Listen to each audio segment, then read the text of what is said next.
happened in there? Yeah, so, the judge listened to the argument. Was grateful for his paying great attention. Thankful that he's going to take some more time to consider whether and try to get it right. We obviously think the jury had it exactly right, and we're hopeful that he'll put it back to where the jury found it. Yeah, because his jury verdict was $71.4 million, and it didn't include punitives for one of the claims, right? Their claims covered, or their damages covered which claim? So the punitive damages were for the common law misappropriation, basically the right of publicity. Right. And then trade dress infringement is under the Lanham Act, so that's a separate issue. So, the jury, what he in his tentative ruling said was we're still entitled to the $17.8 million, but the punitive damage was going to treat as advisory, and I think now he's thinking about it. Yeah. Let's hope it comes out the way the jury saw it. Yeah. Got another video. I don't know if you guys know Neek from Neek at Night. She was there too.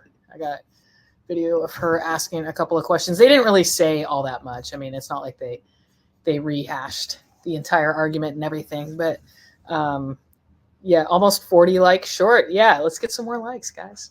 Yeah, we've got a small crowd tonight, so we've got to boost it up. I had a pretty big crowd for the Melly hearing this morning, and I'm going to try to stream that again tomorrow. So get up early with me and watch the Melly motion hearing. If you guys hadn't heard, his lawyer is under investigation. That case seems like a complete cluster, but his lawyers who aren't under investigation are waving the red flag and saying, hey, this could be a real problem. We need more information on this. He needs to decide if he wants to continue with this lawyer who's under investigation for witness tampering. This is Raven Liberty. So that's in another live from this morning, but the motions hearing continues tomorrow.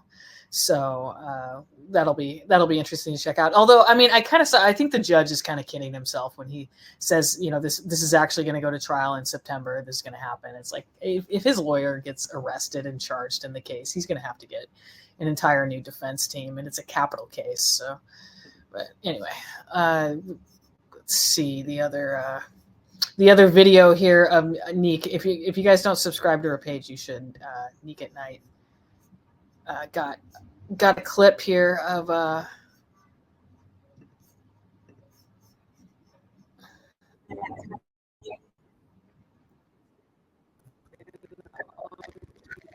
what is that? Today there was argument where the judge was considering cutting the earnings from 71 million all the way down to 17 and eliminating the punitive. So can you give us a little bit of like a brief on what happened? So the court, what he does is he issues a tentative ruling on Friday, which he did late Friday, and he says, this is the way I'm thinking of going. And today we got the chance to argue and tell him why, under our view of the law, and clearly what the jury's view was, we didn't think that was the right approach. And we're thankful that he's going to take some time and think about it. Do you see this often where a jury awards punitive damages and the judge kind of says, well, I don't really think that's the case, like let's just cut that out? Or is this something new that you've seen? No, it's not uncommon. It's happened, but I think in this case the jury got it exactly right. The jury was very well reasoned in how they came to all this, and I think this one should stay. Okay, so anything else you want to say as far as your thoughts on it? No, just we'll be waiting with all of you to see how it comes out. Yes. All right. Thank you. That pacer alert will be coming in. Yeah, for sure. Yeah, we'll see. Thank you. So like I said, no telling when Judge Selna is going to issue his ruling. I wouldn't expect it tomorrow. He said that he wanted to sit on it for a couple of days. I've got the exact quote from him on Twitter here. Let me bring that up. But I think definitely by the end of the week we'll have a ruling. But I wouldn't expect anything tomorrow. But I am definitely going to have a story like ready on that and send it out to my mailing list on Substack. If you guys haven't subscribed to that, you should. I've got the YouTube and the Substack, but legalaffairsandtrials.com. Yeah, Judge Selna has not finalized his order. He might change his mind. This is why he issues tentative orders before hearings. He says, there's a lot to contemplate. I want to put this down for a couple days, and I want to come back to it fresh from the top. So a couple days, just a couple, I think that's two. But so perhaps Wednesday, Thursday. Laugh, always fun. Thank you for the love so much. And yeah, I love Substack. I love Substack for sure. But legalaffairsandtrials.com is the website, and Substack it's hosted through Substack, and I'm working on kind of revitalizing it in 2025. I was so focused on the YSL trial in 2024 that I didn't do as much Substacking as I thought I would, but now I have more time to do that. So I'm trying to build up the YouTube channel, build up the Substack, and that is where you're going to find the coverage of the ruling when it comes out, the OMG Girlz ruling.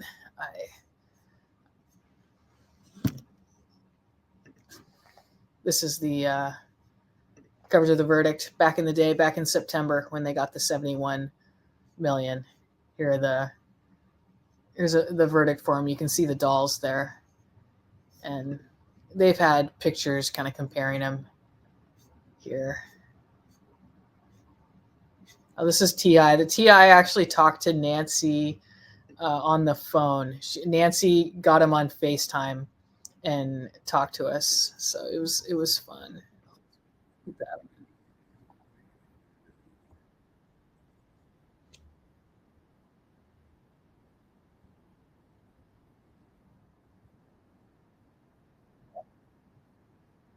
The shenanigans, and the judge was extremely fair, and we're just happy that we was able to come out on top and just fight for creatives and our intellectual properties that large corporations seem to think are just public domain, free for all, just to come and grab and use with no consideration for the people who actually put hard work and effort into building and creating things from nothing.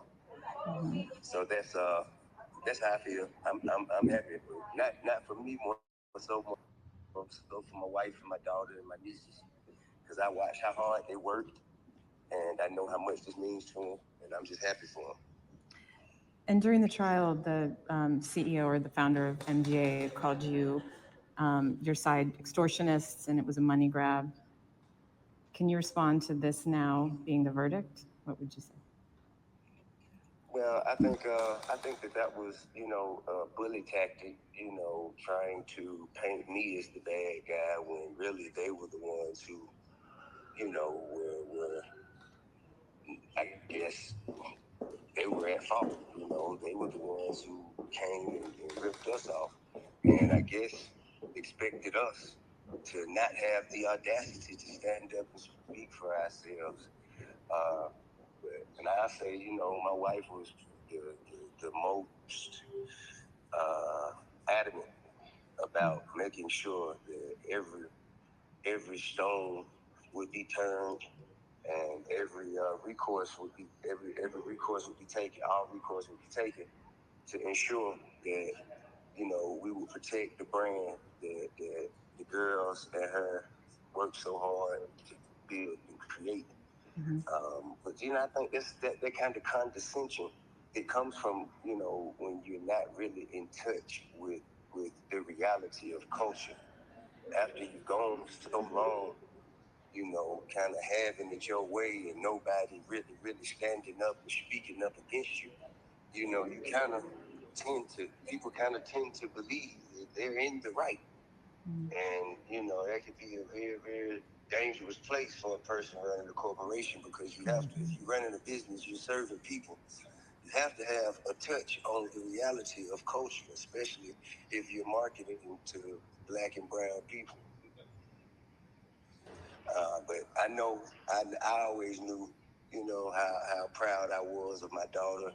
I always knew how proud I was of my wife, or how proud I was of the OMG Girl. So they words didn't really affect me. It was just hard to listen to them say that in front of them. But words don't really matter much, man. The outcome is everything. So, this says a lot about what they were saying. And you'd kind of talked about this a little bit, but can you talk about the role that race played in this case? I mean, it seemed like we just saw a really nasty display of it in the second trial, and it wasn't so much in this trial, but like you said, race is all over this case, it feels like.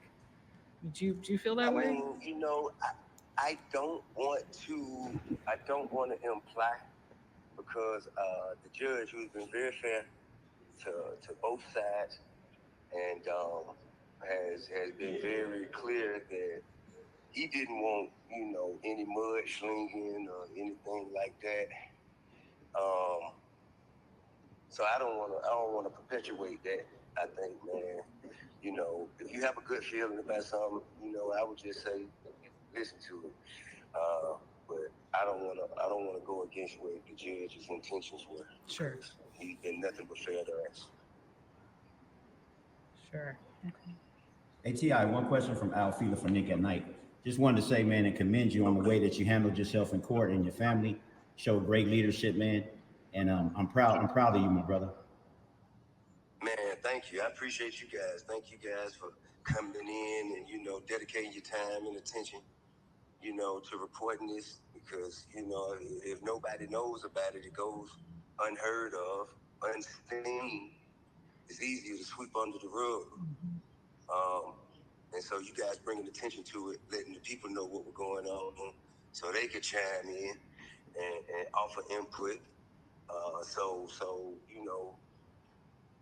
the big guys with all the big legal firms and all of the big, the big budgets to dedicate to their business affairs departments couldn't just railroad the creatives that built these things that they profit off of.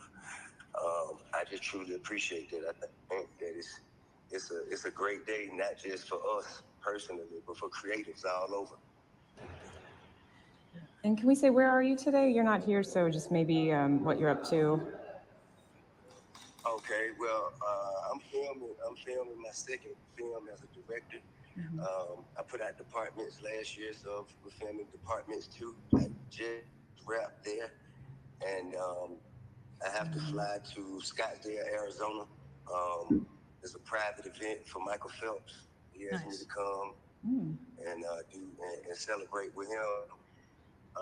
So I told him I would, but I'll be right back in Atlanta tomorrow morning.